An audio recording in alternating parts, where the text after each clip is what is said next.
Inkomfa yonyulo ye-ANC bifanele ukubanjwa eRustenburg kule nyanga iphelileyo iye yanqunyanyiswa, kodwa ngenxa yezikhalazo ezininzi ezifunyenweyo yile komiti kuye kwafuneka ihlehliswe inkomfa ukunika ikomiti ejongene nokusombulula izikhalazo ithuba lokuqwalasela izikhalazo. Kungoku nje loMbutho uthi zisonjululwe zonke izikhalazo.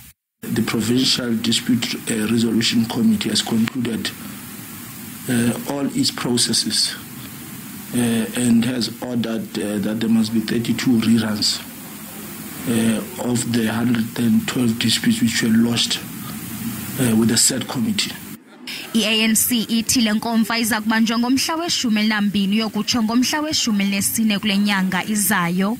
The National Executive Committee concurred that the provincial conference of the ANC in the Northwest Province will be held on the 12th to the 14th of August 2022, and regional conferences will be held the following week.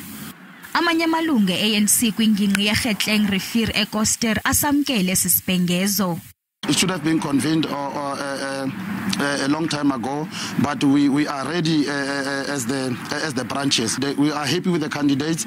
Kusenjalo ikomiti yethutyana ithi emva kweveki kuphele inkomfa kuza kubanjwa inkomfa zengingqi zalombutho.